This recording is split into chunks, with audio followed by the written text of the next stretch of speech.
नमस्कार बच्चों, हिंदी कक्षा में आपका स्वागत है। आज हम कक्षा 8 की हिंदी पाठ्य पुस्तक दुर्वा भाग 3 के पहले पाठ को पढ़ेंगे, जो कि है गुड़िया। और इस कविता को लिखा है कुंवर नारायण जी ने। कुंवर नारायण जी कवि होने के साथ साथ प्रकृति प्रेमी भी थे। वे प्रेम को मनुष्य की शक्ति मानते थे। कुछ ऐसी ही है अपनी बाल सुलभ वाली कविता गुड़िया, जो बाल मन को बहुत आकर्षित करती है। तो चलिए अब हम अपनी कविता शुरू करते हैं।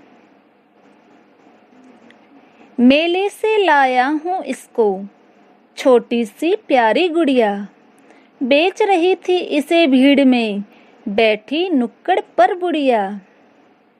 इस कविता में खिलौनों के प्रति एक बच्चे के प्रेम और उसकी भावनाओं को दिखाया गया है। बच्चा कहता है कि वह मेले से एक छोटी सी प्यारी सी गुड़िया लाया है, जिसे मेले में एक कोने पर बैठकर एक बूढ़ी औरत बेच रही थी। आगे, मोल भाव करके लाया हूँ, ठोक बजा कर देख लिया, आंखें खोल मूंद सकती है, वह कहती है पिया पिया। तो इन पंक्तियों में बच्चा कह रहा है कि मैंने गुड़िया खरीदते समय उसका मोल भाव भी किया और गुड़िया को देख परख कर लाया हूँ। अर्थात जब आप कोई छोटा या बड़ा सामान खरीदते हैं तो उसे पूरी तरह आश्वस्त होने के बाद ही लेते हैं। ये हमारी स्वाभाविक आदत होती है कि हम कम से कम दामों में और अच्छे से अच्छी चीज लेना चाहते हैं। तो वो गुड़िया आंखें झपका सकती है और वो पिया पिया बोल सकती है। जड़ी सितारों से है इसकी, चुनरी लाल रंग वाली, बड़ी भली है इसकी आंखें, मत वाली काली काली।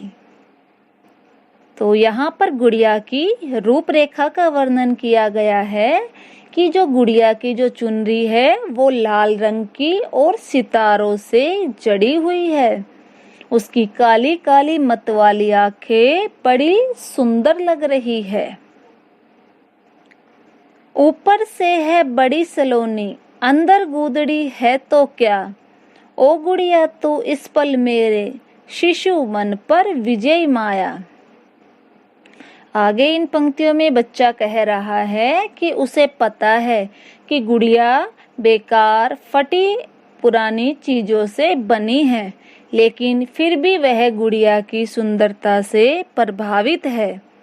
किसी भी नए खिलौने की तरह गुड़िया ने बच्चे का मन जीत लिया है, अर्थात गुड़िया ने उसे लुभा लिया है।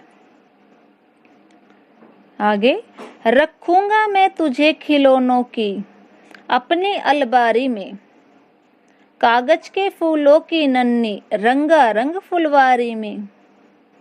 यहाँ पर बच्चा बता रहा है कि मैं गुड़िया को संभाल कर अपनी खिलौनों वाली अलमारी में रखूंगा, जहाँ उसने कागज के रंगीन फूलों की फुलवारी भी बना रखी है। नए नए कपड़े गहनों से तुझको रोज सजाऊंगा, खेल खिलौनों की दुनिया में तुझको परी बनाऊंगा। तो देखिए, इन अंतिम पंक्तियों में बच्चा अपनी गुड़िया को रोज नए कपड़ों और गहनों से सजाना चाहता है और गुड़िया को अपने खिलौनों की दुनिया में परी बनाना चाहता है। तो बच्चों, यहाँ पर हमारी कविता समाप्त हो गई है और मुझे आशा है कि यह कविता आपको अच्छी लगी होगी, क्योंकि बच्चे तो बाल मन के सच्चे होते हैं, उनका हृदय कोमल और प्यारा होता है। अब वो अपने ही संसार में खुश रहते हैं। तो अगले पाठ के साथ आपसे फिर मिलेंगे। धन्यवाद।